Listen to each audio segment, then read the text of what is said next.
Jadi aturan mainnya nanti kita presentasi 10 sampai 15 menit maksimal, lalu dibahas oleh pertama Budian Dewi, terus saya, dan terakhir Pak Aristiono. Sebelum kita mulai, Mbak Diva, oke, sehat? Sudah makan belum? Tadi malam bisa tidur kan? Oke, kita mulai sidang. Silakan sebelumnya berdoa. Mari kita berdoa bersama. Bismillahirrahmanirrahim. Monggo silakan.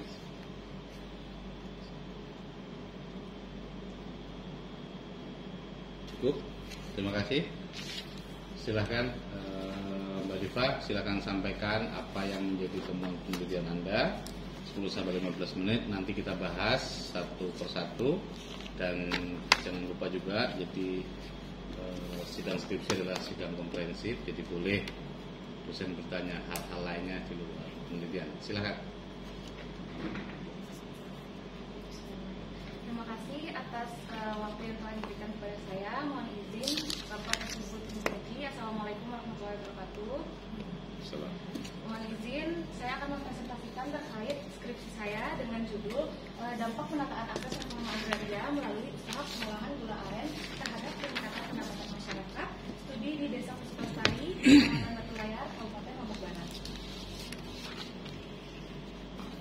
Adapun yang melatar belakangi pada penelitian ini dikarenakan jumlah penduduk yang padat dan tingginya tingkat kemiskinan dan ketimpangan yang ada di Indonesia, pemerintah menginisiasi program reforma agraria sebagai bagian dari program strategis nasional berdasarkan Perpres Nomor 62 Tahun 2023. Program ini bertujuan untuk pemerataan struktur penguasaan, pemilikan, penggunaan dan pemanfaatan tanah guna mewujudkan ekonomi berkeadilan dan kesejahteraan masyarakat. Berdasarkan pasal 33 ayat 3 Undang-Undang Dasar 1945, sumber daya alam termasuk tanah harus dimanfaatkan untuk kesejahteraan rakyat. Untuk mendukung pelaksanaan reforma agraria, Desa Puspastari ditunjuk sebagai kampung reforma agraria karena memiliki potensi sumber daya alam dan berbagai program terkait yang telah dilaksanakan di desa tersebut. Desa ini dikenal sebagai desa wisata berbasis industri lokal dengan gula aren sebagai komoditas utama yang memiliki nilai ekonomi tinggi dan permintaan pasar yang stabil. Kabupaten Lombok Barat juga dikenal sebagai penghasil gula aren tertinggi di Provinsi Nusa Tenggara Barat. Rumusan masalah pada penelitian ini yaitu yang pertama, bagaimana penataan akses reforma agraria melalui pengolahan gula aren di Desa Puspastari serta bagaimana dampak terhadap peningkatan pendapatan masyarakat di desa tersebut. Kemudian tujuan dari penelitian ini yaitu untuk mengetahui pelaksanaan penataan akses reforma agraria melalui usaha pengolahan gula aren dan untuk mengetahui dampak penataan akses reforma agraria terhadap peningkatan pendapatan masyarakat di Desa Puspastari. Adapun penelitian terdahulu yang berkaitan dengan penataan akses reforma agraria yaitu antara lain sebagai berikut. Yang pertama dilakukan oleh Arif Pinarso pada tahun 2022 dengan judul Akses Reform melalui pengembangan padi organik di Dusun Sitinggil, Desa Rawajaya, Kecamatan Bantarsari, Kabupaten Cilacap. Kemudian yang kedua oleh Supinah pada tahun 2022 dengan judul Rencana Aksi Penataan Akses Reforma Agraria berbasis potensi wilayah desa, studi di Desa Ngadirojo Kidul, Kecamatan Ngadirojo, Kabupaten Lombok. Kemudian yang ketiga oleh Imade Guntur Septianto pada tahun 2023 dengan judul Dampak Program Akses Reforma Agraria melalui pengembangan budidaya lebah madu bagi kesejahteraan masyarakat di Desa Sumber Kelompok. Dan yang terakhir oleh Isna Fajri pada tahun 2023 dengan judul Evaluasi Penanganan Akses Reforma Agraria pasca program Kotaku di Kota Surakarta. Kerangka teoretik pada penelitian ini dibagi menjadi 3, yaitu yang pertama terkait reforma agraria, kemudian yang kedua cakupan reforma agraria yang memuat regulasi reforma agraria, penataan aset, penataan akses, dan juga dampak penataan akses. Kemudian yang terakhir yaitu pengolahan gula aren.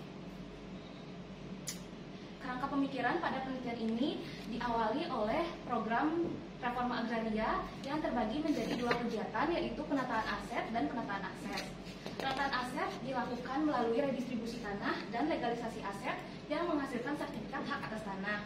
Kemudian dari kegiatan ini dilanjutkan pada kegiatan penataan akses, di mana kegiatan dilakukan melalui pemberdayaan hak atas tanah masyarakat melalui usaha pengolahan gula aren, di mana untuk mengetahui pelaksanaan kegiatannya meliputi proses pelaksanaan, peran stakeholder dan masyarakat, serta dampak kegiatan terhadap peningkatan pendapatan masyarakat.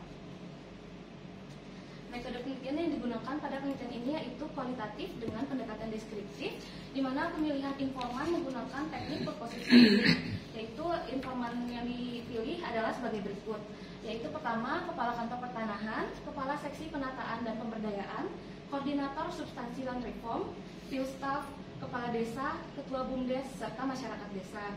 Sehingga data yang diperoleh yaitu data primer berdasarkan hasil wawancara dan observasi di lapangan, kemudian data sekunder yaitu berdasarkan hasil studi dokumen.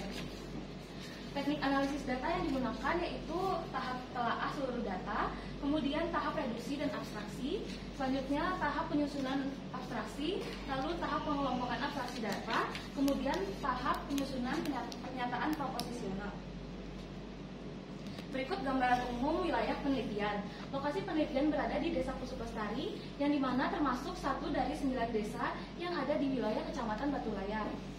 Desa Pusuk Lestari terbagi menjadi 4 dusun, yaitu Dusun Batu Penyu, Dusun Kedondong Atas, Dusun Kedondong Bawah, dan Dusun Pusuk. Secara geografis, desa ini berbatasan dengan Desa Kekait di sebelah timur, Desa Bengkaung di sebelah barat, Desa Lembasari di sebelah selatan, serta Kabupaten Lombok Utara di sebelah utara.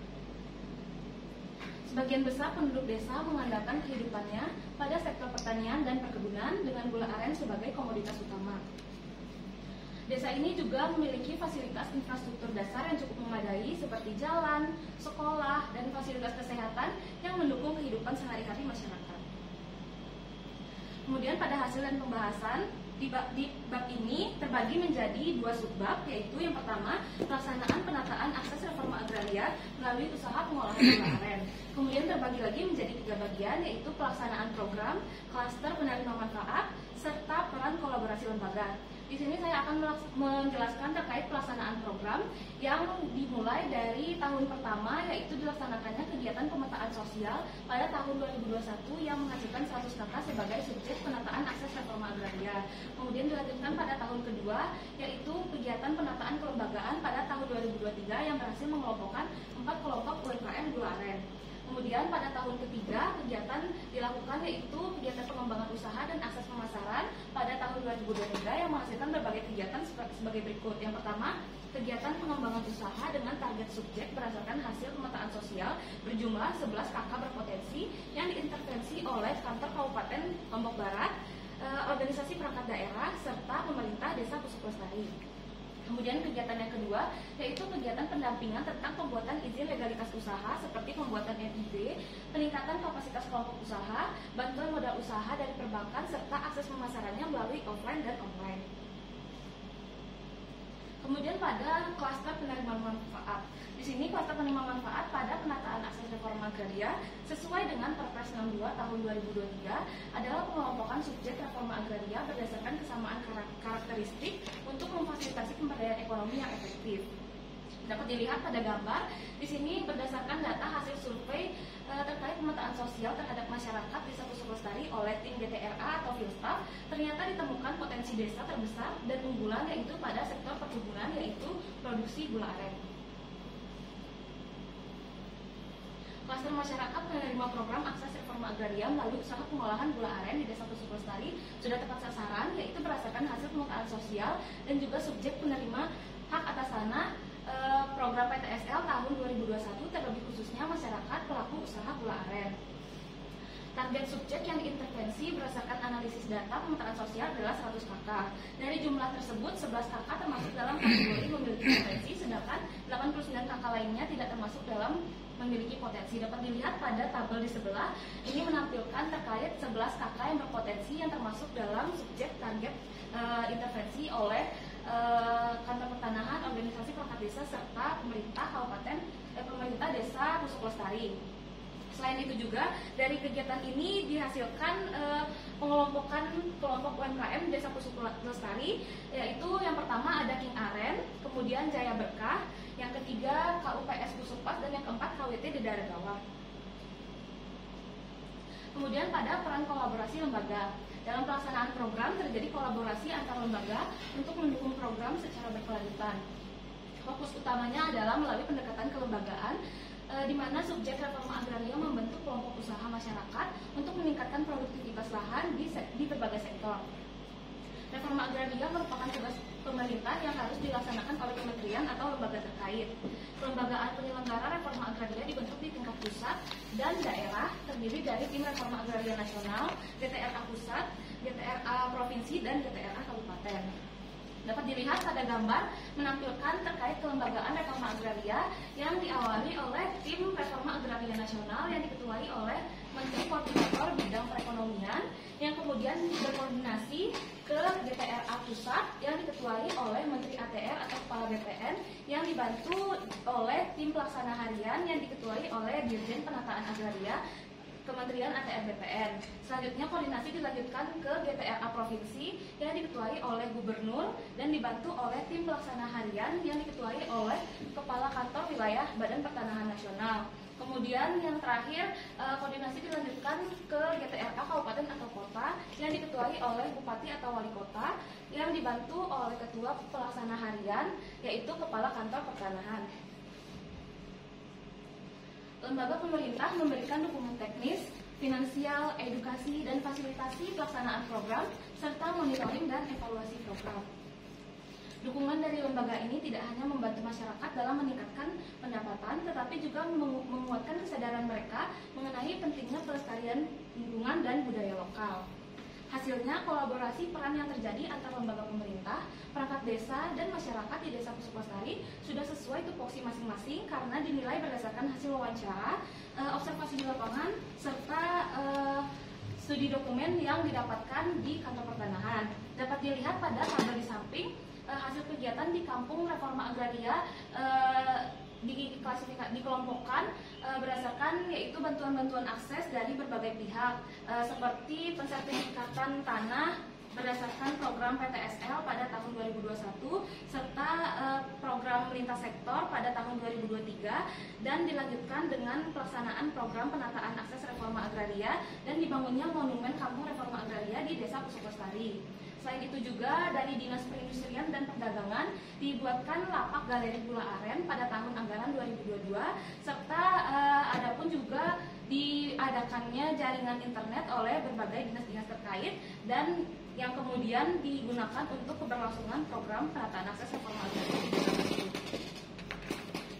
Adapun peran kolaborasi lembaga yang didapatkan berdasarkan observasi dan wawancara di lapangan setelah dilakukan reduksi data, yakni pihak terlibat dalam program reforma agraria dengan peran dan tanggung jawab yang berbeda-beda, namun saling mendukung. BPN baik kantor wilayah maupun kantor pertanahan berperan sebagai fasilitator utama. Di sini maksudnya BPN sebagai penyedia data dan juga perantara atau perpanjangan tangan antar pemerintah terkait dan juga masyarakat. Dan untuk memastikan kelancaran kegiatan didukung pula oleh tenaga pendukung atau field staff yang berperan dalam pelaksanaan teknis penataan akses. Kepala Desa Pusuk-Lestari serta BUMDes mendukung koordinasi penataan UMKM. Setiap pihak menghadapi tantangan seperti keterbatasan anggaran, masalah jaringan telekomunikasi, serta topografi desa yang sulit. Namun upaya kolaboratif dengan dinas terkait menunjukkan adanya sinergi untuk mengatasi kendala tersebut. Inovasi dalam pengolahan dan pemasaran produk, terutama bagi UMKM, menjadi fokus utama dari program ini. Program reforma agraria memberikan manfaat besar dalam peningkatan ekonomi masyarakat dan modal usaha dengan tanggapan positif dari masyarakat terhadap program tersebut memperlihatkan pola sinergi yang efektif dalam mencapai tujuan reforma agraria. Nah, kemudian masuk kepada subbab kedua terkait dampak penataan akses reforma agraria melalui usaha pengolahan gula aren terhadap peningkatan pendapatan masyarakat. Program penataan akses reforma agraria di Desa Pusuk-Lestari berhasil meningkatkan pendapatan masyarakat melalui akses sertifikasi tanah yang digunakan sebagai agunan untuk modal usaha. Peningkatan produksi gula aren melalui berbagai teknik dan inovasi yang lebih baik menghasilkan produk dengan nilai jual yang lebih tinggi. Pendapatan masyarakat pun meningkat dan memperkuat perekonomian lokal. Dari kendala yang ditemui pada kegiatan pendampingan mengakibatkan keterlambatan terhadap pengembangan usaha masyarakat dan mengakibatkan dari 100 KK yang termasuk dalam subjek penataan akses reforma agraria di Desa Pusuk-Lestari, 35 KK mengalami peningkatan pendapatan, 28 KK mengalami penurunan pendapatan, dan 23 KK mengalami pendapatan yang tetap. Dengan demikian, para anggota UMKM cukup mengalami kenaikan pendapatan namun belum melebihi setengah dari subjek yang diintervensi. Meskipun kenaikan pendapatan belum melebihi setengah dari subjek yang diintervensi, namun peningkatan pendapatan dari usaha gula aren telah membantu beberapa keluarga untuk mencapai atau bahkan melampaui upah minimum kabupaten di Kabupaten Lombok Barat. Berdasarkan surat keputusan Gubernur Nusa Tenggara Barat nomor 561/842 tahun 2022, ditetapkan UMKM tahun 2023 yaitu sebesar Rp2.373.194. Hal ini menunjukkan bahwa usaha gula aren memiliki potensi yang besar untuk meningkatkan pendapatan masyarakat jika kendala yang ada dapat diatasi dengan baik. Sehingga dapat dilihat pada tabel di sebelah, terdapat kenaikan pendapatan pada penghasilan sebelum dilakukannya penanganan dan setelah dilakukannya penanganan. Selain berdampak pada peningkatan pendapatan masyarakat, ternyata terdapat dampak-dampak lain yang juga menunjang terkait peningkatan pendapatan di Desa Pusuk Lestari. Yaitu yang pertama, ada dampak pengetahuan. Di sini masyarakat mulai mendapatkan pengetahuan akan pentingnya memiliki sertifikat hak atas tanah sebagai bentuk kepastian hukum. Selain menjadi kepastian hukum bagi masyarakat, juga dapat dijadikan agunan untuk modal usaha sehingga membuka peluang ekonomi baru bagi masyarakat. Kemudian dampak yang kedua yaitu masyarakat juga lebih sadar akan pentingnya mengembangkan usaha mereka dengan berinovasi dan memastikan legalitas usaha melalui pemilikan MIB. Kesadaran ini mendorong mereka untuk lebih berani berinovasi dalam berusaha untuk meningkatkan kualitas dan jangkauan pasar yang lebih luas. Kemudian yang terakhir ada dampak budaya. Di sini masyarakat berhasil menciptakan produk yang lebih bermutu dan berkualitas. Produk-produk ini kemudian menjadi produk khas dari Desa Pusuk Lestari dan dijadikan buah tangan bagi para wisatawan serta masyarakat lokal yang disebabkan oleh letak geografis desa yang strategis. Dan membantu memperluas jangkauan pasar bagi produk-produk khas ini sehingga memberikan kontribusi tambahan terhadap peningkatan pendapatan masyarakat. Dapat dilihat pada gambar di samping, itu terdapat salah satu masyarakat di Desa Pusuk Lestari yang sedang melakukan, biasanya orang Lombok menyebut dengan istilah nyadep. Itu seperti menyadap pohon aren untuk mendapatkan air nira. Yang kemudian dari kegiatan ini yang telah dilakukan secara turun-temurun oleh masyarakat Pusuk Lestari menghasilkan produk-produk seperti itu yang di sana ada tuak manis, kemudian ada kopi gula aren dan juga gula batok. Dari produk hasil gula aren ini kemudian dikolaborasikan oleh masyarakat dengan kue bantal yang kemudian dijadikan buah tangan dari desa ini bagi para wisatawan yang mengunjungi desa tersebut. Kemudian pada penutup di sini terdapat kesimpulan pada penelitian, yaitu yang pertama, penataan akses reforma agraria di Desa Pusuk Lestari melibatkan pemetaan sosial, penataan kelembagaan, serta pengembangan usaha yang diintervensi oleh Kantor Pertanahan Kabupaten Lombok Barat, organisasi perangkat desa, perangkat daerah, serta pemerintah Desa Pusuk Lestari. Pendampingan yang dilakukan pun meliputi pembuatan izin legalitas usaha dalam bentuk MIB, peningkatan kapasitas bantuan modal usaha, dan akses pemasaran baik offline dan online. Kolaborasi antar pemerintah pun dan komunitas lokal memastikan distribusi manfaat yang adil dan peningkatan pendapatan masyarakat. Kemudian kesimpulan yang kedua, dampak penataan akses reforma agraria melalui usaha pengolahan gula aren di Desa Pusuk Lestari meningkatkan pendapatan masyarakat, meskipun kenaikan pendapatan belum melebihi setengah dari subjek yang diintervensi, namun peningkatan pendapatan ini telah membantu beberapa keluarga mencapai atau melampaui upah minimum kabupaten di Kabupaten Lombok Barat. Program ini juga meningkatkan pengetahuan tentang pentingnya sertifikat hak atas tanah untuk kepastian hukum dan agunan modal usaha, serta mendorong kesadaran untuk berinovasi dan memiliki legalitas usaha melalui NIB. Produk gula aren menjadi khas desa dan menjadi budaya masyarakat untuk menarik wisatawan dan memperoleh jangkauan pasar berkat letak strategis desa yang memberikan kontribusi tambahan terhadap peningkatan pendapatan masyarakat. Adapun saran yang dapat diberikan pada penelitian ini yaitu untuk memastikan kelangsungan program diperlukan perencanaan yang lebih baik dalam pembentukan kelembagaan serta pengawasan yang ketat dan evaluasi berkala terhadap pelaksanaan program reforma agraria di Desa Pusuk Lestari. Kemudian untuk mendorong diversifikasi sumber pendapatan, pelatihan berkelanjutan mengenai legalisasi aset dan pengelolaan usaha, serta pengembangan produk khas Desa Pusuk Lestari yang dapat meningkatkan potensi ekonomi dan budaya serta meningkatkan akses modal usaha bagi masyarakat lokal. Sekian presentasi yang dapat saya sampaikan. Terima kasih atas waktu yang diberikan. Selanjutnya saya Terima kasih Mbak Deva. Waktunya lebih 3,5 menit, 18,5 menit. panjang juga presentasinya. Oke, saya kira langsung saja untuk didiskusikan dan dibahas isi dari skripsi atas nama Diva. Saya kira dimulai dari Mbak Dian, monggo Mbak Dian. Bismillahirrahmanirrahim. Assalamualaikum warahmatullahi wabarakatuh. Waalaikumsalam warahmatullahi wabarakatuh. Selamat siang kepada Pak Nazir sebagai ketua pada siang hari ini, kemudian Pak Arsiono sebagai pembimbing utama nih, dan kepada Mbak Diva selamat sudah sampai pada tahap ini. Saya berdoa semoga Mbak Diva sukses ke depannya ya. Amin. Keilmuan mengenai reforma agraria ini beliau berdua merupakan guru saya Mbak, sehingga kita sama-sama belajar. Oke. Cukup terdengar ya suara saya? Ya, atau terlalu atau harus menggunakan halo-halo nih. Oke, kita mulai ya Mbak Diva ini. Kita mulai dari saya membuka daftar pustaka nih sebetulnya. Nah, saya sudah membaca skripsi Mbak Diva. Ini yang perlu diperbaiki adalah halamannya Mbak. Pertama nih saya nyari dinamika penataan akses. Saya langsung buka nih halaman 58. Ternyata 58 nggak tepat gitu ya. Saya cari maju mundur, oke dapat halaman 56. Nah ini belum, nanti mungkin bisa diperbaiki ya Mbak ya. Kemudian ini juga ya ada dampak penataan akses. Saya langsung pada intinya ya, itu halaman 107. Sama, saya maju mundur nyari mana nih gitu kan. Ternyata di halaman 105. Nah mungkin yang di sebelum-sebelumnya nanti juga bisa dicek ya Mbak ya, untuk halamannya disesuaikan. Oke. Itu yang pertama. Kemudian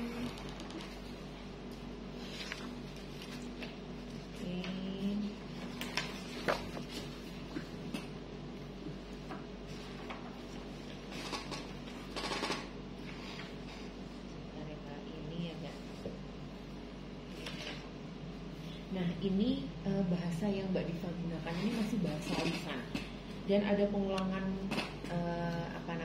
kalimat. Saya kasih contoh nih halaman 106. Terkait antusiasme masyarakat itu sangat antusias. Nah, kita buat kalimat yang sederhana terkait nanti bahasanya sudah saya tulis di sini ya Mbak ya. Bahasa yang lebih halusnya. Kemudian ada bahasa yang justru sekarang dan ada kalimat kata malah begitu ya, yang tidak sesuai dengan KBBI. Nah, nanti bisa dicek ya Mbak ya.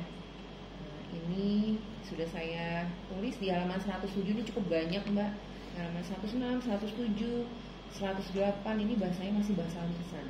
Jadi dapat disimpulkan, kita bisa menggunakan bahasa yang lebih halus sehingga dapat disimpulkan gitu. Oke, ini beberapa halaman sama seperti itu. Oke, nanti ini akan saya serahkan Mbak Diva nih. Oke. Kemudian saya akan bertanya, karena ini ujian komprehensif nih Mbak Ye. Saya akan bertanya secara makro kepada Mbak Diva. Sebetulnya untuk meyakinkan saya apakah Mbak Diva ini menguasai konsep begitu, okay? Yang pertama, menurut Mbak Diva reforma agraria itu apa? Reforma agraria menurut saya itu program dari pemerintah yang dikhususkan untuk masyarakat karena melihat di Indonesia ini masih terjadi ketimpangan sosial, sehingga dari hal itu untuk mengatasi permasalahan itu pemerintah menginisiasikan program reforma agraria ini untuk membantu masyarakat dengan tadi penataan aset dan penataan akses dapat berupa redistribusi tanah, kemudian legalitas usaha dan juga pemberdayaan kepada masyarakat untuk meningkatkan kesejahteraan masyarakat. Oke. Menurut Mbak Dina, reforma agraria itu diperlukan tidak sih di Indonesia? Saya diperlukan. Kenapa? Karena seperti yang sudah dikatakan tadi, masih banyak masyarakat yang ekonominya masih rendah, sehingga diperlukan bantuan dari pemerintah dalam bentuk reforma agraria itu. Oke. Saya ingin bertanya, bagaimana Mbak Diva ini melihat relevansi pentingnya hubungan penataan aset reforma agraria dalam konteks usaha secara keseluruhan UMKM? Menurut saya dari penataan aset ini kemudian masyarakat diberikan diberikan legalitas aset berupa pensertifikatan tanah. Kemudian dari sertifikat ini tabungan untuk modal usaha ke perbankan untuk menunjang usaha yang dilakukan masyarakat sehingga dapat meningkatkan pendapatan masyarakat. Oke, tadi berbicara mengenai modal ya. Dengan pemberian akses reforma agraria ini melalui usaha pengolahan gula aren ya dalam konteks skripsinya Mbak Diva ini kepada masyarakat di desa Pusuk Lestari, Kecamatan Batu Layar, Kabupaten Lombok Barat. Mbak Diva ini asli Lombok kan? Oke, jadi dari sini ya. Oke ya. Ini salah satu bentuk UMKM ya, betul ya? Apakah dari penelitian Mbak Diva ini tuh ada ditemukan dilaksanakannya optimalisasi pendampingan usaha dan akses permodalan bagi pengusaha gula aren khususnya dari lintas sektor tadi? Tadi kan berbicara lintas sektor nih, apakah ada ditemukan atau Mbak dari penelitian yang Mbak laksanakan optimalisasi pendampingan usaha? Jadi kalau reforma agraria itu kan nggak bahasanya itu dilepaskan begitu saja. Apakah ada pendampingan dan sebagainya dari lintas sektor? Pendampingannya yang dilakukan itu seperti pembuatan legalitas usaha dalam bentuk NIB tadi itu, kemudian pendampingan terkait usaha masyarakat itu sendiri untuk dilanjutkan ke pemasaran program serta pengembangan usaha dari masyarakat itu. Oke. Dari beberapa referensi jurnal dan referensi lainnya, pemberian akses RA salah satu tujuannya adalah pemberian akses permodalan atau bantuan lain terhadap subjek reforma agraria untuk meningkatkan kesejahteraan yang berbasis pada pemanfaatan tanah. Betul ya? Oke. Menurut Mbak Diva, selain yang saya disebutkan tadi, tujuan RA itu apa sih sebetulnya? Tujuan RA kalau sesuai dengan Perpres itu merupakan program strategis nasional yang digunakan untuk pemerataan struktur tanah seperti pemilikan, penguasaan, manfaatan untuk diberikan kepada masyarakat yang berekonomi rendah untuk meningkatkan taraf kehidupan masyarakat. Satu lagi ya, saya akan bertanya dari sisi hukum. Oke ya, menurut Mbak Diva ini ya, penataan akses reforma agraria yang ada saat ini, apakah sudah dapat menekan yang namanya sengketa konflik perkara pertanahan yang ada di Indonesia? Nanti kita berbicara khususnya di desa mana ini? Di desa Pusuk Lestari. Penataan akses reforma agraria ini menurut Mbak Diva, apakah sudah bisa menekan yang namanya sengketa konflik perkara pertanahan? Untuk di kasus ini khususnya di desa Pusuk Lestari dengan adanya program ini masih belum bisa Bu, karena dapat dilihat dari program penataan asetnya, yaitu pada program PTSL kan target penerbitan sertifikatnya itu kemarin 851 bidang. Kemudian yang berhasil diterbitkan itu sekitar 700 sekian. Artinya itu masih belum dapat diterbitkan karena bersengketa dengan desa induknya Bu, yaitu desa Lembasari. Sehingga menurut saya dari penataan reforma agraria ini khususnya di desa Pusuk Lestari masih belum bisa untuk menekan ya sengketa. Oke, terima kasih Mbak Diva, waktu dan tempat saya kembalikan kepada Mas. Saya dulu Pak Arsul. Terima kasih Mbak Dian Dewi. Mbak Diva, KKNP di mana? Di Lombok Pak. MBKM? Di RI. Oke. Yang pertama, kita ngecek dulu beberapa hal yang kamu tulis, dasar hukum dan segala macam. Di dalam Perpres RA itu yang 62/2023 itu tidak ada definisi RA yang mengatakan akses reforma agraria. Memang BPN wajib ya menjalankan arah akses reforma agraria.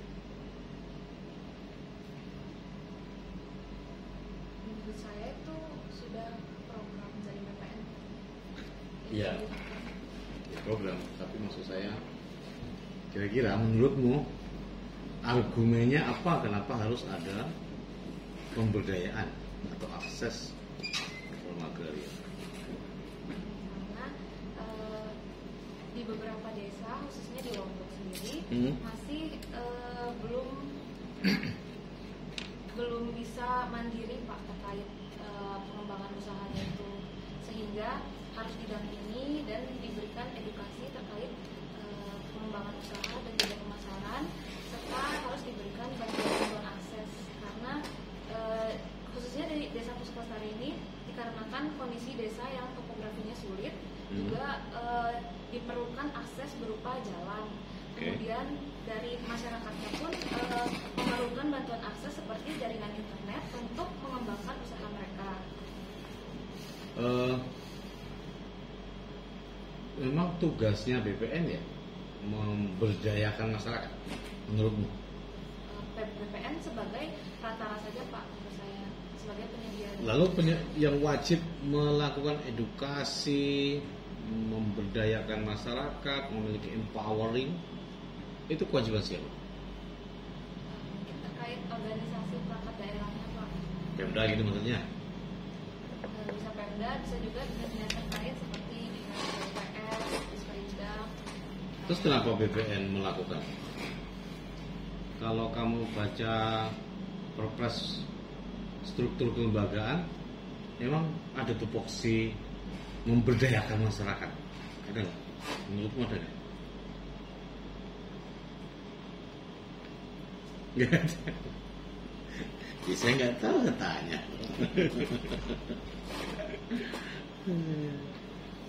Kan BPN memberdayakan masyarakat cuma cuap-cuap, nggak bisa ngasih duit. Bisa ngasih duit ya masyarakat? Terus ngasih pupuk boleh? Ngasih modal apalah, modal kan tidak harus uang ya, modal benda selain uang, boleh nggak? Kalau di desa ini kemarin BPN kasih monumen. Monumen memang bisa memberdayakan masyarakat. Jadi kira-kira BPN melakukan itu karena apa? Melakukan pemberdayaan.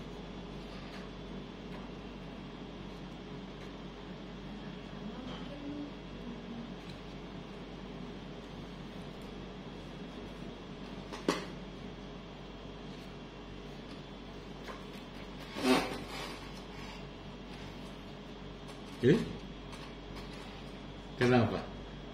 Kira-kira aja kalau kamu nggak bisa nebak-nebak, ngarang boleh.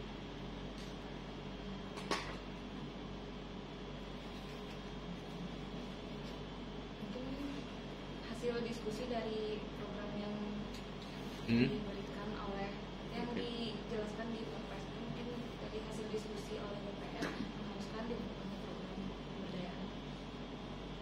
Iya, ya boleh. Benar, jawabanmu benar, nggak ada salah. Penataan akses dimaknai sebagai pemberdayaan gitu. Oke.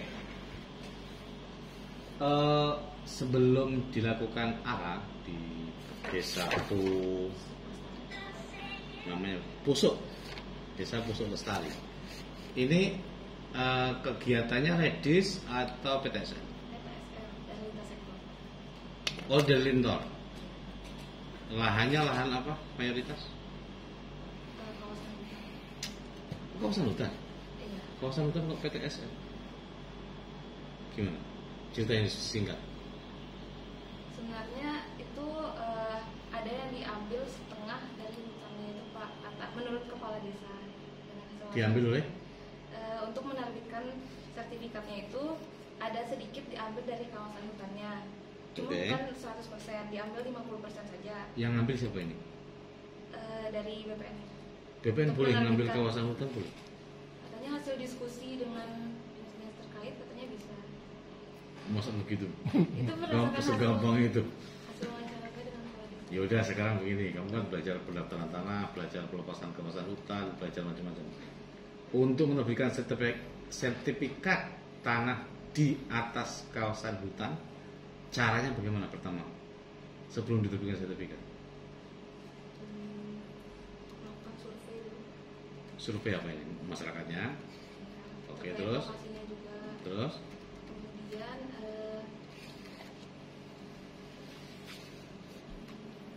penentuan batas. Tentuan batas kawasan hutannya. Oke, terus? Kemudian hasil diskusi dengan pihak-pihak yang terlibat. Diskusi kan bukan kebijakan, cuma ngomong-ngomong doang. Apa yang kira-kira membuat dasar BPN bisa melakukan legalisasi aset di situ, apa dasarnya? Setelah dia mendapatkan apa? Kawasan hutan loh itu. Izin dari KLHK. bentuknya apa? Surat keputusan Oke. Tentang? pelepasan kawasan. Lah gitu loh. Lama sekali gini. Kawasan hutan diambil enak banget ngambil, kalau bisa ngambil semua orang mau ngambil itu, terus dibawa ke BPN disertifikatkan, dilepaskan dulu ya, apapun skemanya ya, mau BPTKH mau dilepaskan begitu saja untuk masyarakat atau mau diredis. Berarti kan tanah negara itu harusnya redis loh, PTSL ya. PTSL dan impor. Iya, saya belum paham itu konteksnya kenapa kawasan hutan dilepaskan. Objek itu kan masuk objek redis sebenarnya, tapi nggak tahu, kita nggak usah bahas itu. Nanti kamu malah pusing tanyain satu-satu. Oke, kembali ke arah. Ada 3 tahun, fase 1, 2, 3. Pertanyaan saya sederhana, tata cara atau bagaimana sih caranya, langkah-langkah kegiatan arah. Yang pertama dulu. Sesuai juknis dilakukan berdasarkan multi years atau tahun jamak, yaitu Ini dimulai tahun berapa? 2021. 2001 belum ada multias loh. 2022 baru mulai multias. Yang pertama berarti, yang pertama bagaimana? Dilakukan pemilihan lokasi. Oke. Bahasanya orang kantor apa namanya? Oke. Terus? Kemudian lokasi, kemudian pemilihan tim Tim apa nih? penataan aset, Pemilihan tim. tim GTRA. Kok ada GTRA? Boleh buka nggak, Pak? Boleh, silakan. Tim ARA maksudnya bukan GTRA. Panitia Ya. apa? Tim panitia ARA maksudmu, bukan tim kejuaraan loh ini ya. Siap. Pertama itu kemudian rapat persiapan kegiatan, Iya. Oke. kemudian pelaksanaan pemetaan sosial Nah, sebelum itu, pemetaan sosial dilakukan oleh siapa? oleh Risap kapan direkrut? sebelum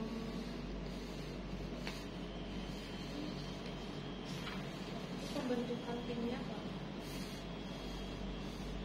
Dia SK sendiri atau SK bareng sama pembentukan tim?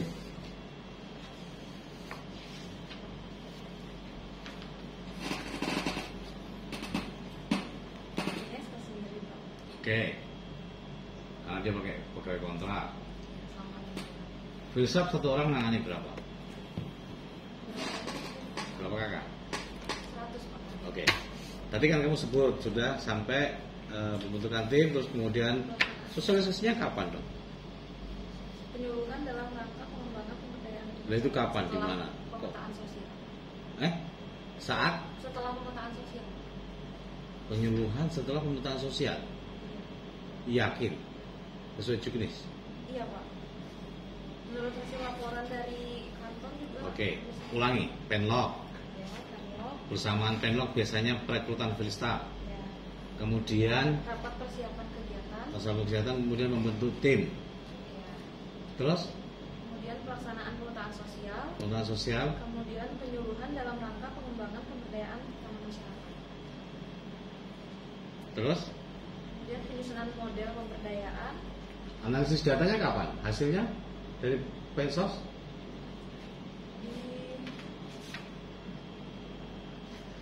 Di penyusunan model pemberdayaan. Oke, satu paket. Nah, setelah penyusunan model apa? Pendampingan penataan akses reformasi. Oke. Lulus kamu, rada lumayan walaupun buka-buka. Pendampingan, apa sebenarnya peran dan fungsi untuk kasus Pucuk Lestari? Apa yang mereka lakukan? Di kegiatan pendampingan. Iya.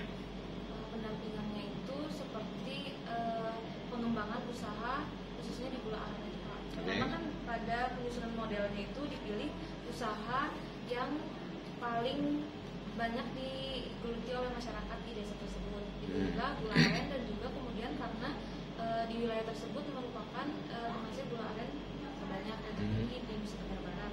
Kemudian dilakukan pendampingan seperti pengembangan usaha, pemasaran, dan pembuatan legalitas usaha. Siapa yang punya peran menghubungkan antar stakeholder untuk mendapatkan, tadi sesuai tabelmu ada beberapa bantuan-bantuan dari peran siapa itu? Yang menghubungkannya, Pak? Iya. Peran BPN, Pak. BPN? BPN lewat? BPN sebagai perantara antara masyarakat dan juga Emang BPN ke lapangan mendampingi, menghubungkan itu? ada ikut, Pak, Siapa? dari seksi pemberdayaan, penataan dan pemberdayaan. Iya, mereka langsung terjun ke lapangan untuk mendapatkan informasi, kemudian menghubungkan dengan stakeholder lain. Menurut studi dokumen yang saya baca-baca dan juga dokumentasinya, iya, Pak. Enggak, berarti nggak sesuai juknis.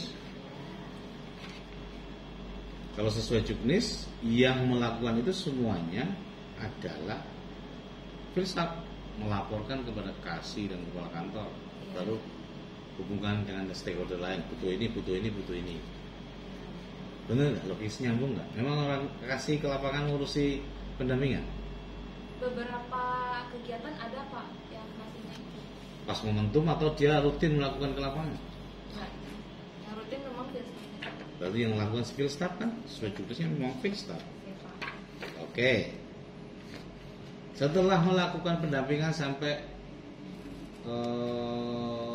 hulu dan hilir pekerjaannya itu, apa yang dilakukan oleh BPN di kasus Pucuk? Setelah dilakukan pendampingan itu, kemudian didata dari pemetaan sosialnya itu dibuatkan laporan kegiatan. Kemudian dilakukannya evaluasi dan pelaporan. Oke, berdasarkan data yang kamu baca dari laporan Filstab, laporan kasih, kasus Pucuk ini sukses. Menurut saya sukses. Apa ukuran standarnya yang menurutmu sukses? Khususnya di kegiatan yang tahun pertama. Yang tahun? seluruhnya, Pak. Oh, hanya tahun pertama? Tahun kedua? Kalau di tahun kedua itu sebenarnya ada sedikit kendala, Pak, karena terdapat kekurangan anggaran, sehingga di tahun keduanya itu khususnya di tahun 2022 itu kegiatan kosong. Namun dilaksanakan kegiatan tahun kedua ini di tahun 2023 bersamaan dengan kegiatan di tahun ketiganya, Pak. Jadi tahun 2021 itu arah itu A sampai Z selesai 1 tahun. Ya. Tahun kedua anggaran tidak ada, tahun 2022 dibikinlah fase 1, itu akal-akalannya orang BPN karena nggak ada duit. Dibikin fase 1 filstab kerja. Tahun kedua kemudian pendampingan, tahun ketiga hilirisasi. Alasannya itu pinter-pinternya ngakal-ngakal orang direktur, padahal nggak ada duitnya. Tahun sebelumnya 2021 dari awal sampai akhir dikerjakan semua karena kontraknya dengan filstab 10 bulan. Sekarang kontraknya dengan filstab berapa bulan? 6 bulan. 6 bulan toh. Oke. Saya mau lihat datamu yang menggunakan data 107. Yang menggunakan datanya filstab, laporan filstab arah.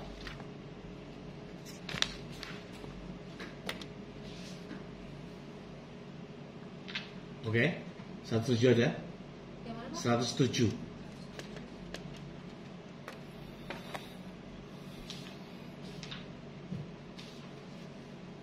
Ya. Jangan punyamu beda. Yaudah di sini aja di layar. Yang ada angka-angka 1 juta. Ini. Ya, ini. Kamu skripsimu di situ sama di sini beda pasti. Jadi ada laki-laki. Bukan lampiran, 107 belum lampiran ya. 107 masih isi tulisanmu. Halamannya. Daftar isi dan lain-lainnya. Oh. Halamannya beda. Oke. Ini angka-angka tahun 2023. Yang diukur 1 tahun atau 3 tahun? Yang sebelum penanganan itu sebenarnya 2021 Pak. 2021. Terus ini angka tahun berapa? Yang di setelah penanganannya 2023 Pak. Berarti enggak, maksud saya data menghitung kenaikan jumlah ini 1 tahun atau 3 tahun? 1 tahun berapa? Dari 2021 ke 2023 karena 2022-nya kosong. Oh, dulu COVID ya, nggak ada arah. Sebenarnya Nggak ada cuma akses. dari kantor pertanahannya mungkin karena anggaran itu tadi Pak, anggaran jadi kosong. Nggak, kegiatannya ada nggak? Kosong. Berarti cuma 21 dan 23. Nah, pertanyaan saya itu, yang saya itu masih agak bingung begini. Sebelum penanganan 1 juta, setelah penanganan 2 juta. Nah, ini apa? Yang diukur apa? Pendapatannya Ya, indikatornya apa saja? berdasarkan modal usahanya, kemudian omsetnya Mhm. dari hasil data pemetaan sosialnya Pak, oleh Finstam. Iya, Filstab kan melakukan itu. Kamu kan menggunakan datanya. Kamu tidak mengecek apakah data ini indikatornya penghasilan bersih kah, penghasilan gula, produksi aren gula mereka bersih setelah dipotong semuanya modal dan segala macam, atau bagaimana? Itu sudah saya tanyakan juga ke Filstam Pak, cuma kata Filstamnya data mentahnya itu seperti ada dan data mentahnya. Jadi saya olah dari data laporan akhirnya dia Pak. Tapi kan kamu kalau ditanya pertanggungjawabannya indikatornya apa saja, kamu nggak bisa memastikan. Kecuali kalau kamu nanya kepada masyarakat. Ada juga tanya ke masyarakat Pak. Bagaimana hasilnya? Sama nggak? Cuma beda-beda sih Pak jawabannya. Tapi rata-rata bilangnya setelah diadakan program ini indikator mereka naik sekian persen. Terus saya tanyakan juga terkait modalnya, omsetnya berapa. Beda-beda juga sih Pak jawabannya. Ya wajar beda-beda. Kalau kamu survei bisa sih mendapatkan angka rata-ratanya. Tapi kalau kamu hanya sampling, wawancara kualitatif, ya kamu hanya akan menemukan keunikan-keunikan masing-masing kakak, tidak bisa mewakili keseluruhan. Tapi oke, di dalam produksi gula, apa sih sebenarnya biaya-biayanya yang dikeluarkan dan yang dibutuhkan masyarakat? Modalnya itu seperti alat masaknya Pak. Alat masak itu apa? Kompor? Kompor, wajan. Kompor biasa? Ada yang sudah pakai kompor gas, ada yang masih kompor tradisional, ada Oke. yang masih pakai kayu. Normal lah, biasa ya. Terus apa lagi? Kemudian wajannya itu kan harus yang besar. Kemudian untuk mengaduknya, terus untuk mencetak pakai oven juga, menjemur segala macam. Gini, kalau saya boleh sarankan ya di bagian data ini, kalau ngomongin kenaikan ini lebih sulit, tapi kamu bisa menghitung, tidak diperdebatkan orang kalau produksinya meningkat dari tahun 2021 misalnya 1 kakak 10 kilo, tahun 2023 menjadi 30 kilo. Masalah harga nggak penting, tapi jumlah ini produksinya meningkat karena ada pendampingan. Apa sih yang didampingi? Bisa dapat modal, misalnya dapat bantuan apa, misal. Jadi lebih ini ukurannya nggak terlalu rumit, karena faktanya mengolah gula aren itu tidak terlalu rumit, biasa aja, alatnya sederhana. Jadi kalau jumlah peningkatan produksinya itu angkanya lebih fair untuk melihatnya. Kalau ini saya agak meragukan data indikator-indikator ini. Tapi kalau kamu tanya sama masyarakat secara kualitatif, tahun 2021 bertanya sejak kapan, dulu awal tahun berapa, tahun kemarin berapa, tahun ini berapa, bisa ketahuan itu angkanya.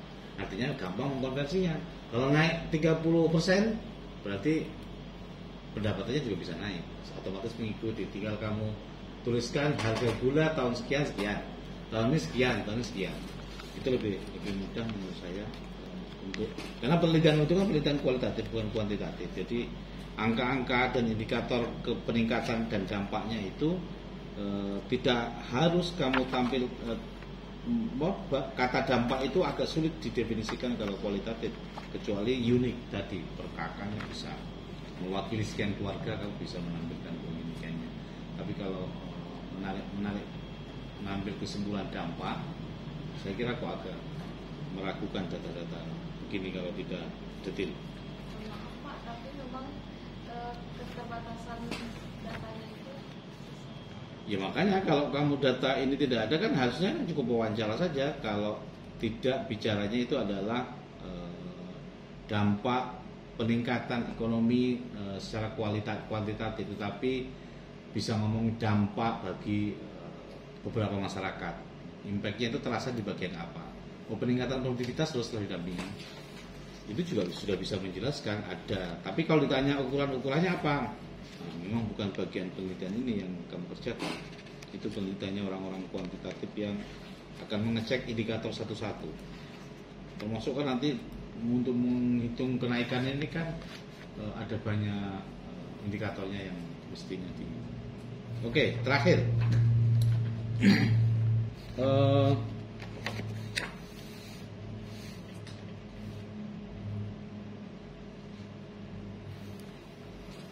Di dalam penjelasan di dalam awal tadi ada GTRA kabupaten, ada kepala kantor sebagai pelaksana. Pertanyaan saya, mengapa bupati, wali kota, gubernur itu menjadi ketua GTRA? Apa maknanya itu? Karena yang termasuk dalam anggota GTRA-nya itu bukan hanya dari BPN saja Pak, tapi juga dinas-dinas terkait. Nah, untuk mengkoordinasikannya itu perlu persetujuan dari kepala daerahnya. Dalam hal ini bupati, wali kota, gubernur itu merupakan tanggung jawab. Mereka yang bertanggung jawab terhadap warganya. Pintar, terima kasih. Ngerti ternyata kamu sesinya. Monggo, Pak Aris. Oke, terima kasih. Assalamualaikum warahmatullahi wabarakatuh. Yang saya hormati Bu Dian, Pak Nasir, Mbak Diva ya. Saya ingin melanjutkan apa yang tadi ditanyakan Bu Dian dan yang ditanyakan Pak Nasir. Saya mulai dari Bu Dian. Jadi tadi kan ada diskusi antara Mbak Diva dengan Ibu Dian mengenai era itu punya kemampuan mereduksi konflik atau enggak. Tapi tadi Mbak Diva bilang dalam konteks PTSL misalnya itu area yang berkonflik kemudian tidak diikut sertakan, sehingga kemudian akibatnya adalah target PTSL-nya tidak tercapai. Pertanyaan saya, kalau seperti itu apakah kemudian RA bisa dianggap sebagai solusi untuk menangani ketidakadilan penguasaan pemilikan tanah? Padahal konflik itu kan sebetulnya wujud dari ketidakpuasan masyarakat terhadap kondisi penguasaan pemilikan tanah. Gimana itu? Menurut pendapat saya pribadi sih Pak, mungkin selanjutnya dari kegiatan ini bisa untuk mengurangi konflik-konflik yang ada, seperti dengan diskusi dengan masyarakat dan juga pihak BPN untuk menemukan titik temu dari permasalahan tadi. Mungkin bisa didiskusikan lagi terlebih. Tapi kan realitasnya di lapangan dieliminasi. Area berkonflik justru kemudian tidak diproses dalam PTSL. Dengan mengeliminasi area berkonflik, maka menjadi hilang peran RA dalam rangka menata penguasaan pemilikan tanah. Sebab konflik itu kan ekspresi masyarakat ketika merasa diperlakukan tidak adil, merasa tidak puas dengan penguasaan pemilikan tanah yang real ada di lapangan. Kalau begitu gimana?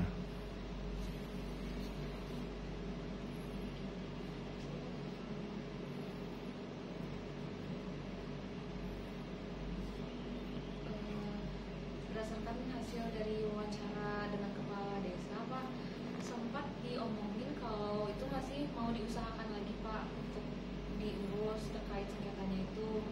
Mungkin lebih lanjut bisa mungkin Pak. Berarti persoalannya di waktu, loh. Persoalannya di waktu, butuh waktu lebih lama untuk mengurus itu ya, bukan kemudian diabaikan gitu ya. Oke, sekarang saya lanjut yang dari Pak Nasir tadi tentang pemberdayaan masyarakat. Ada nggak seksi di BPN yang menangani pemberdayaan masyarakat? Seksi di kantor pertanahan yang menangani pemberdayaan masyarakat? Yang menangani pemberdayaan masyarakat di seksi 3 Pak, seksi penataan dan pemberdayaan. Berarti itu salah satu fungsi Kanta. Berarti Kanta punya peran, punya fungsi untuk melakukan pemberdayaan masyarakat. Sebatas apa kemampuannya? Realitasnya di lapangan seperti apa? Kalau dari kasus ini, seksi 3 di kantor pertanahan Kabupaten Lombok Barat itu menurut menurut hasil wawancara saya dengan Forsupnya, Forsuplan Reform, itu BPN sebagai penyedia data dan perantara saja, Pak. Jadi untuk memberikan anggaran itu di luar tupoksi BPN. Dan juga Kalau BPN hanya menyediakan data, pertanyaannya apa dampaknya dalam konteks pemberdayaan masyarakat? Ada nggak itu manfaatnya buat masyarakat? mungkin mendata para subjek-subjeknya, Pak, yang kemudian dari data tersebut diteruskan ke dinas-dinas yang terkait untuk melaksanakan program-program di desa tersebut. Oke, kalau Mbak Diva bilang BPN hanya sebatas menyediakan data, padahal BPN punya field staff. Tuh. Padahal field staff itu kemudian turun lapangan. Padahal field staff itu bersentuhan dengan masyarakat. Apakah benar pernyataan koordinator itu kalau BPN hanya menyediakan data? Jangan-jangan Mbak Diva dibohongi oleh koordinator. Nah, bagaimana cara Mbak Diva memvalidasi informasi bahwa pernyataan dari beliau yang kita hormati itu ternyata belum lengkap? Ternyata ketika ngobrol dengan field staff ceritanya lebih lengkap. Ternyata ketika diskusi dengan masyarakat lebih lengkap lagi. Ternyata BPN bersentuhan dengan masyarakat.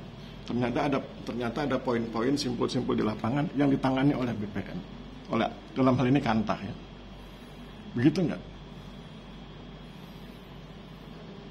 Sepengetahuan saya, Pak, mungkin pengetahuan saya belum banyak, tapi biasanya kegiatan di BPN itu ada beberapa yang tidak sejalan dengan regulasi atau juga petunjuk teknis. Mungkin dari kasus yang ini mungkin seperti itu, Pak. Tapi belum saya Sekarang gini, ketika di kasus desa Pusuk Lestari, field staff-nya datang ke sini nggak? Field staff, itu ada data. berdasarkan email. Berdasarkan apa? Email. Bentar, kita konfirmasi. Apakah field staff-nya itu mengunjungi desa Pusuk Lestari? Oh, iya. Ah, begitu. Email tadi apa saya kaget saya. Email. Kira-kira wawancara dengan sistemnya. Oh. Saya sedang mengkonfirmasi karena ketika kamu bilang yang tadi menjadi agak mengganggu saya adalah ketika kamu bilang BPN tidak kuat konteks pemberdayaan masyarakatnya. Itu bagi saya mengganggu jalan pikiran saya karena ada seksi khusus untuk itu. Kemudian ketika kamu ngomong lagi bahwa BPN hanya menyediakan data, itu juga sangat mengganggu jalan pikiran saya karena saya tahu persis teman-teman itu jungkir balik ke lapangan. Gitu? Nah, sekarang pertanyaan saya begini, apa yang kamu ketahui tentang aktivitas field staff di lokasi desa Pusuk Lestari? Maaf, saya sedikit meluruskan terkait yang wawancara yang penyedia data itu, Pak. Mungkin menurut saya Forsup itu menyatakan bahwa sebagai penyedia data karena mungkin di luar dari field staff-nya, Pak. Iya, tapi kan itu mengganggu jalan pikiran. Ketika dibilang BPN hanya bla bla bla, ternyata bukan cuma ini, tapi ada ini, ada ini, ada ini. Ternyata ada simpul-simpul di lapangan yang ditangani oleh teman-teman BPN. Dalam hal ini field staff sebagai orang BPN kan begitu. Nah, sekarang saya ingin konfirmasi, apa yang dilakukan field staff di desa Pusuk Lestari yang Mbak Diva ketahui? Melakukan Untuk lebih memperjelas situasi ini loh. melakukan observasi seperti pemetaan sosial, Pak. Selain pemetaan sosial apa lagi? Pendampingan dan penyuluhan, Pendampingannya ngapain? mengembangkan usaha-usaha yang dimiliki masyarakat. Ceritakan ke saya satu poin atau beberapa poin penting gitu yang menunjukkan bahwa pertama field staff itu bersentuhan dengan masyarakat, kedua ada poin-poin penting yang diambil oleh masyarakat dari field staff. Karena saya sedang menguji apakah betul ada pemberdayaan masyarakat yang dilakukan oleh kantor pertanahan. Setahu saya yang dilakukan field staff itu pemetaan sosial, karena saya lihat juga dari hasil studi dokumennya dan juga dokumentasi di lapangan ada. Kemudian kalau yang pendampingannya itu terkait fasilitasi pembuatan legalitas usahanya, Pak, seperti LIB dan juga sertifikat label halal, PIRT dan segala macam. Oke, ada pelatihan nggak di lapangan? Pelatihan ada. Pelatihan dalam rangka meningkatkan produksi kan katanya kan pendapatannya meningkat nih. Tadi kan Pak Nasir punya asumsi kalau pendapatan meningkat kemungkinan karena produksinya meningkat. Nah, maka pertanyaan saya berikutnya adalah apakah ada pelatihan yang membuat mereka menjadi meningkat produktivitasnya? seperti yang tadi itu Pak, pembuatan NIB itu karena NIB itu kan tidak berhubungan langsung dengan gula aren, yang berhubungan langsung dengan produktivitas. Ada nggak pelatihan?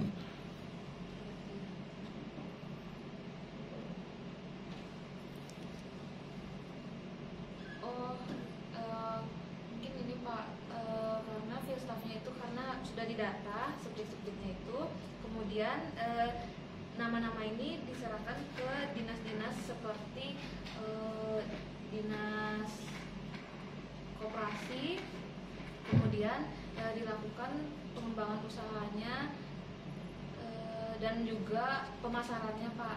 Pertanyaan saya, ada nggak pelatihan di Desa Pusok Lestari dalam konteks gula aren?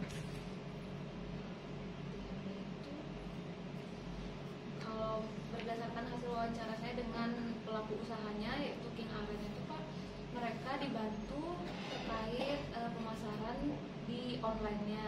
Ada aplikasi bernama. Pertanyaan saya, ada nggak pelatihannya? Perhatikan kalimatnya ini. Ada atau tidak pelatihan dalam konteks gula aren di Desa Pusok Lestari? Ada. Apa contohnya?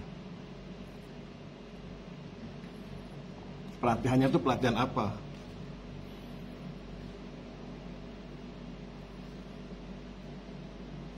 Pelatihan pembuatan legalitas usaha. Oke, itu sudah keulang-ulang itu. Kita simpan ya, kita kunci, kita simpan. Ada pelatihan, apalagi tadi pemasaran online. Oke, kita simpan. Ada lagi nggak yang lain?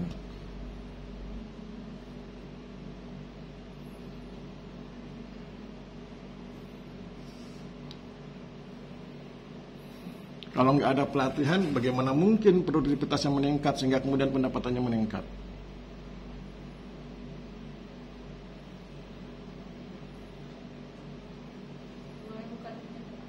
Boleh. Kan kamu mengalami langsung di lapangan.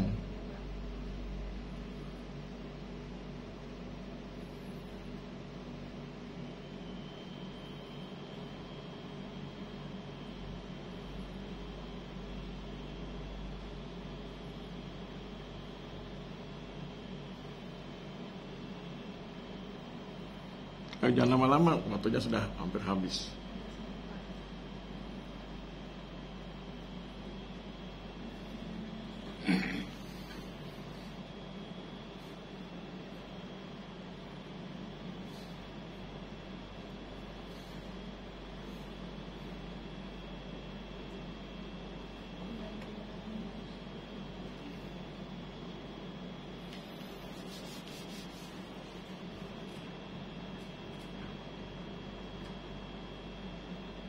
Disebutkan pendampingan usaha Pak.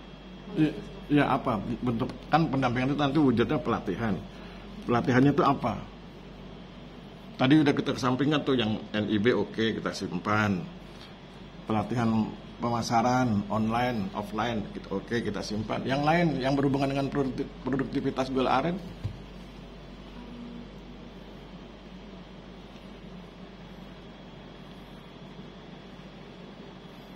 Karena saya sedang menguji sampai sejauh mana itu intervensinya Kanta.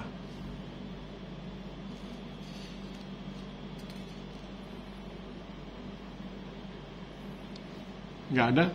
Kalau nggak ada kita kesampingkan, oke, nggak ada. Nah sekarang pertanyaan saya, masuk nggak di logika kamu ketika ketika terjadi peningkatan pendapatan yang disebabkan oleh peningkatan produktivitas itu terjadi tanpa pelatihan? Masuk logika kamu nggak? Kalau masuk apa alasannya? Kalau nggak masuk apa alasannya? Itu ya. Jadi jalan pikirannya tuh, apakah mungkin terjadi peningkatan pendapatan yang disebabkan oleh peningkatan produktivitas terjadi tanpa ada pelatihan peningkatan produktivitas? Apakah mungkin bisa terjadi seperti itu tanpa pelatihan peningkatan produktivitas gitu?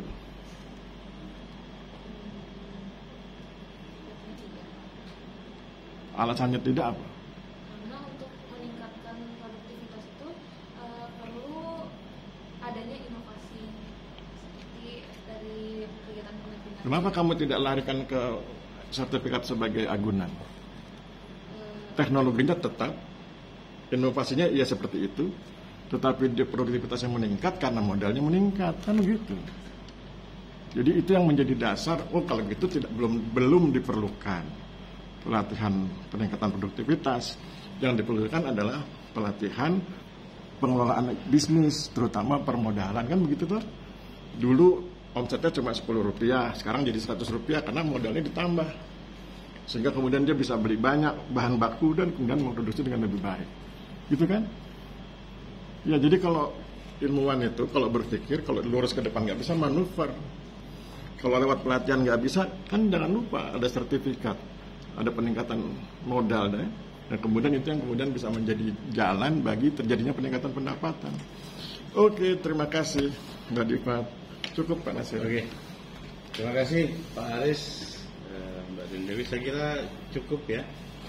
Tapi sebenarnya tadi ada betul belakang lagi, ke belakang yang ada 300 apa bantuan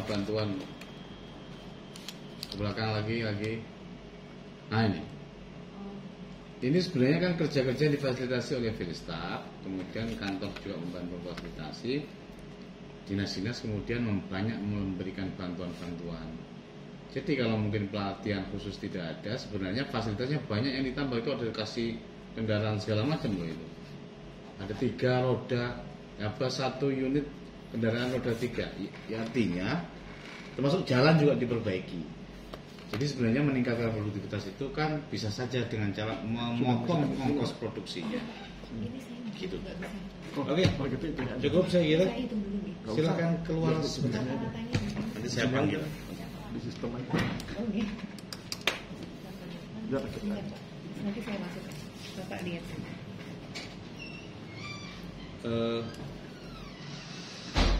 Monggo Pak Aris, Mbak Dian, kalau saya pertanyaan saya sederhana, mau dikasih A atau enggak anak ini? Layak untuk mendapat A atau tidak? Kalau menurut saya layak. Oke. Oke, itu teman. Kalau Mbak Dian gimana? Iya. Oke. Kalau layak, ya menurut saya juga oke. Aku masukkan nilainya dulu ya. Layak. Nggak kan kalau memang layak kan tinggal di otak-atik angkanya mau tambah berapa gitu. Oke. Yang penting 85 ke atas sudah selesai. Iya. Saya belum ngisi nih, nyari linknya tuh.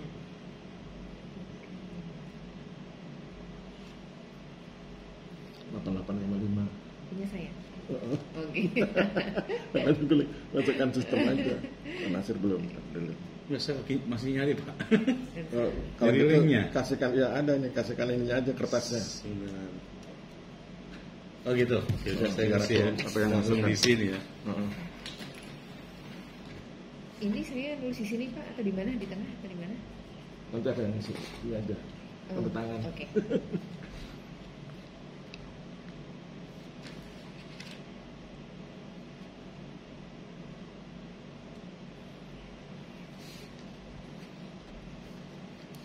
Saya ngasih 85,5. Di atas 88 ya. Ini 88. 86. 86 ini. 86, 85, 86. Ini 5 atau 6? 5, saya coret, saya ganti 6. Mohon izin Pak, Pokoknya 86. nanti saya kirim nih. Oke. Saya scan dulu. 8, ini 85 tuh. 86, 85. Ini 86 atau 85? 85 kan? Enggak Pak, ini 86. Oh. Bawahnya 85. Oke. Pokoknya 86. Ini 86, 86 lagi. Iya, betul. Terus 85. 86. Oh, berarti salah saya. 85,8 itunya. 85. Oke.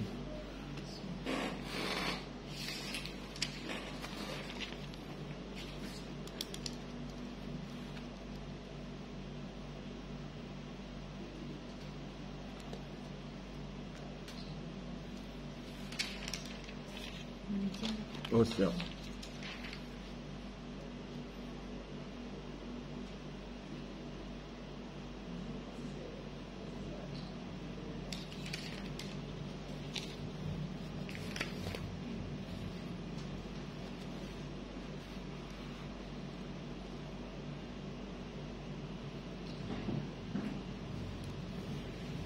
Ini hari Senin tanggal berapa nih sekarang Pak? Tanggal 29. 29.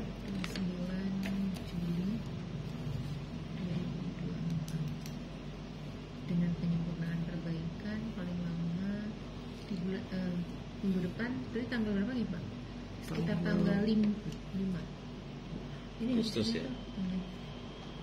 Harus lihat kalender di Google.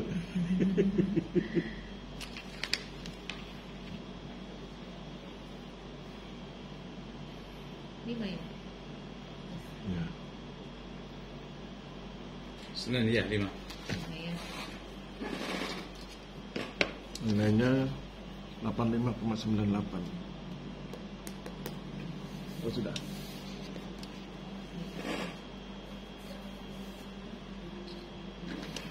Sudah Pak, tak panggilan. Dan saya minta ini. Yang mana? Oh, Punten saya iya. foto sebentar.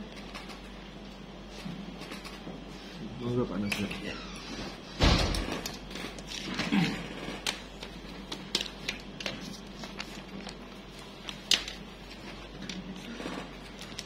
Nanti kita bagi. Oke. Oke, saya bacakan berita acaranya. Mbak Diva siap untuk mendengarkan hasilnya. Kalau misalnya tidak dapat A, gimana? Sedih? Oh iya. Padahal nilainya nggak A loh ini. Gimana? Kamu sedih? Mau sedih sekarang? Oke. Terima kasih yang pertama ya, saya ucapkan selamat karena kamu walaupun menggunakan banyak data sekunder, tetapi tulisanmu menurut saya jauh lebih lebih baik dibandingkan beberapa orang yang saya uji menulis tentang akses reform. Akan tetapi beberapa hal konsep dasar yang kamu kadang-kadang masih agak bingung, saya kira berproses. Saya kira nanti kalau kamu balik ke Kantah, kamu balik ke Lombok ya sini ya, mungkin bisa memanfaatkan pekerjaan di Kantah. Salah satunya adalah yang paling banyak angkatan kemarin bekerja sebagai field staff dan staf RA, jadi mungkin akan berbeda dengan begini-begini. Jadi saya kira kamu perbaiki beberapa pemahaman terkait alur akses reform, kemudian pemahaman konsep tentang RA. Jangan sampai kamu merasa orang kantor nggak punya tupoksi RA RA dan pemberdayaan. Enggak, itu sudah ada di dalam. Saya kan tadi kan men-challenge kamu, enggak ada peraturan di Perpres 62. Perintahnya ada di situ. Kalau kamu buka di Perpres 62 itu tentunya langsung program percepatan pelaksanaan akses reform. Akses reform didefinisikan di dalam program BPN pemberdayaan. Oke, saya kira itu pengantarnya. Jadi langsung saya bacakan. Hari ini Senin 29 Juli 2024 telah menempuh ujian skripsi atas nama Diva Khansadina, NIM sekian-sekian, dinyatakan lulus. Anda lulus tentu dengan beberapa catatan. Tadi silakan diperbaiki paling lambat 1 minggu 5 Agustus 2024 dengan nilai ujian akhir skripsi. Setelah digabungkan semuanya dapat A. Demikian berita acara ini. Kalau kamu sampai tanggal 5 tidak ada kabar ngilang, ujian lagi nanti. Ada ujian ulang. Oke, saya kira demikian berita acara hari ini. Kurang lebihnya mohon maaf. Terima kasih. Assalamualaikum warahmatullahi wabarakatuh. Waalaikumsalam warahmatullahi wabarakatuh.